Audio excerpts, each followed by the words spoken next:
Well, hello, everybody. Welcome back to Radio Entrepreneurs. My name is Jeffrey Davis, and the other person with the entrepreneurial logo is Nathan Goes, my producer. Welcome, Nathan. Thanks for joining me.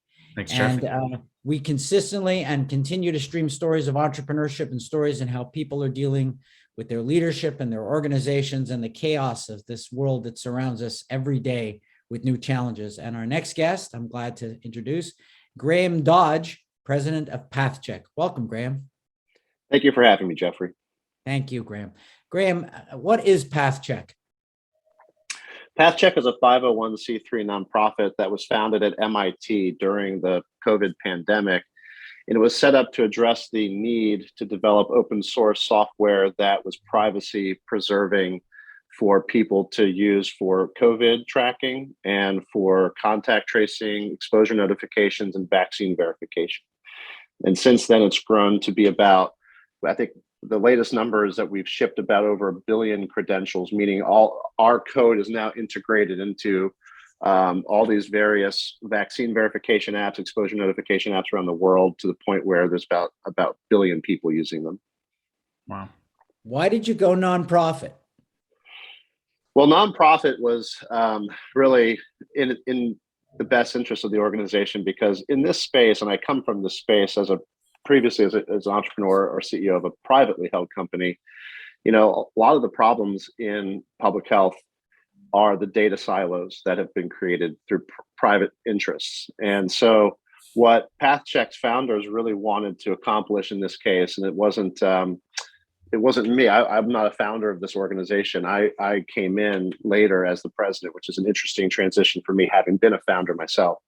But the founders wanted to make sure that that didn't happen, that this wasn't a data silo play, that this wasn't going to be something that wasn't interoperable with other systems. And so it's in the DNA of being a nonprofit and being an open source initiative.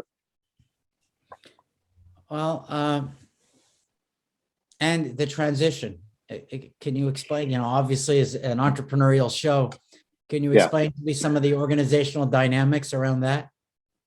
Well, so my own transition, you mean, from being? Well, you said you said you were brought in, sort of, you transitioned into the role. It wasn't necessarily the original goal. Correct, right. So I had previously founded another company called SickWeather, and SickWeather tracked the spread of disease using social listening. And I was the CEO and founder of that organization from about 2011 to 2019. I stepped down and had a change of control right before the pandemic hit. But during the pandemic, I was in a 2-year non-compete, all that kind of stuff. And so I basically I couldn't do anything. And I had friends of mine who ended up coming together and founding PathCheck Foundation during the pandemic. And then at some point, once they needed new leadership, because, as the pandemic kind of waned, the people who had started it needed to go back to doing their other jobs. And here I was, sort of sitting on the sidelines, just, coming out of my 2-year non-compete with SickWeather and ready to, hit the ground running. So as soon as they had that opportunity, I jumped in, and they, brought me in with, open arms. And it's been great to be able to take what I learned over the past, I guess, 8-9 years with SickWeather and start to apply it to what we're doing at PathCheck, which is now focused on developing crowdsourcing platforms for people to use in between pandemics, now that we're coming out of this one. Interesting. Now you say 1 billion users. My guess is this is not a competitive category for you. That's right. So PathCheck is, because it's open source, it has been forked from GitHub, obviously many times. And that's why that $1 billion number is there. It's because we have several third-party integrators representing entire nations who have taken our code and deployed it to build their own system. So if it weren't for PathCheck's code underpinning these systems, I don't know where they would be today. Wow, interesting. So how do you see this evolving over the next couple of years, because again, the pandemic continues to indicate that there's waves, there's an increase in over the majority of states of COVID. So how do you see this evolving? Well, the virus itself is following a pattern of mutating to be less severe each time, and that's a good thing, and that's sort of expected by most virologists.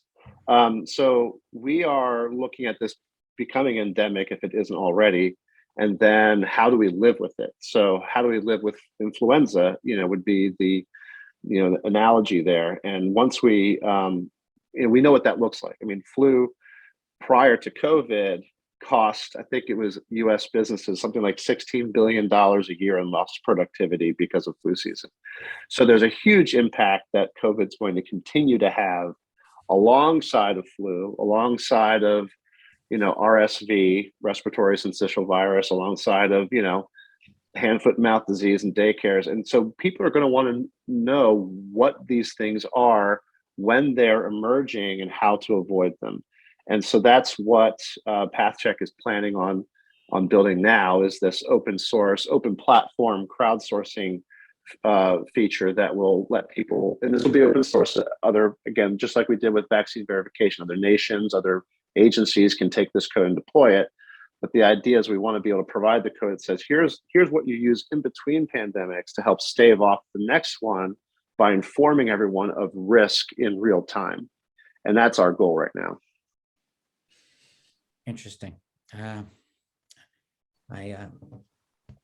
just wondering also, how do you generate revenue for this business? Is it through, and what is it, organizations that give donations, or how's the whole funding system working? Yeah, so far we have relied heavily on outside funding from donors and foundational support. We do have revenue. We are sustainable in the sense that even though what we develop and what our volunteers develop is open source, oftentimes our clients need to have these things integrated, and they don't have the expertise on staff to do that. So they will basically contract with PathCheck's developers to tailor the code to their needs and to deploy it. So in that case, we have, I think it's about 7 different states that we've worked with, for example, like Minnesota, Louisiana, Hawaii. These are all states that have actually contracted with PathCheck for that extra, sort of last mile support to get the open source code built into whatever platform they need it built into. That's all very interesting and exciting. And I hope you come back again and tell us how everything is evolving. We've been speaking with Graham Dodge, president of PathCheck. I assume PathCheck is in most of our lives and we didn't even know it. Those of us who have been vaccinated.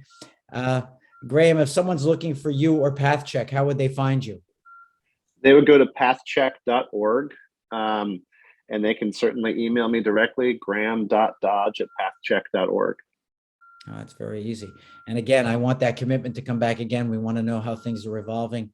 Again, speaking with Graham Dodge, president of PathCheck, and also Nathan Gobes, the producer of Radio Entrepreneurs. We're going to be taking a break. We'll be right back with more stories. Thank you, Graham. Thank you, Jeffrey.